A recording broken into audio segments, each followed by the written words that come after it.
বলো কি কাট করতে চাও? এত লং হেয়ার, সুন্দর, ভীষণ সুন্দর চুল, কি কাট করতে চাও বলো? আমি বাটারফ্লাই কাট করবো। বাটারফ্লাই। বাটারফ্লাই আমার ভীষণ ফেমাস হয়েছে।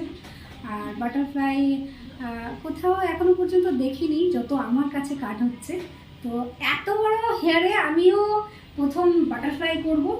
আর লং হিসেবে ডেন্সিটি ভীষণ সুন্দর, ভীষণ সুন্দর, মানে এত সুন্দর ডেন্সিটি। ডেন্সিটি না হলে কিন্তু বাটারফ্লাই ভালো লাগে না। তো যাদের একটু ডেন্সিটি বেশি তারা কিন্তু বাটারফ্লাইটা ট্রাই করতে পারে। সো ঠিক আছে, ফাইনালি লুক দেখবো আমরা একটু পরে। সো ফাইনালি হেয়ার কাট হয়ে গেছে। সবার আগে পিছনটাই দেখাচ্ছি যে কতটা লং রয়েছে চুলটা, ওর কোমরেরও নিচে রয়েছে, সামনেটা এই। তো একটা লং হেয়ার যখন আমাদের বলে যে আমাদের লম্বাই রাখতে চাই, ছোট করাতে চাই না দিদি, আমি চেষ্টা করি সেই লম্বা রেখেই তার হেয়ার কাটটাকে মেনটেন করা। যখন কারোর আইডিয়া না থাকে যে আমি হেয়ারটা কাট করলে কোথায় এসে দাঁড়াবে, তখনই কিন্তু ছোটটা হয়। সো কেমন লাগলো জেনে নিই। লাগলো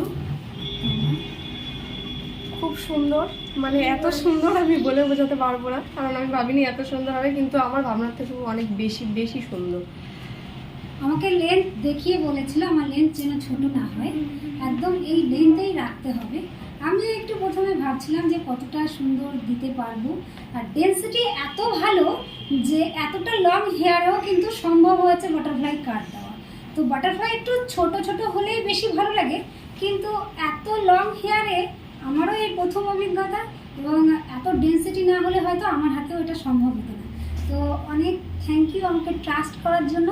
আমাকে এসে বলেছিল দিদি আমার এই লেন্থ রাখতে হবে, আমাকে বাটারফ্লাই করে দিতে হবে। তো আমি ওর যে আশা পূর্ণ করতে পেরেছি, তার জন্য থ্যাংক ইউ। থ্যাংক ইউ, তোমাকেও থ্যাংক ইউ। আমি খুব খুশি হয়েছি, আমার খুব ভালো লেগেছে, সত্যি আমি খুব খুশি হয়েছি, মন থেকে বলছি। আর তোমার কাজ সত্যি খুব সুন্দর। আমি প্রথমবার তোমার কাছে কাজ করালাম, কিন্তু সত্যি কাজটা খুব সুন্দর, মানে যেই করুক না কেন আশা করছি সবারই পছন্দ হবে।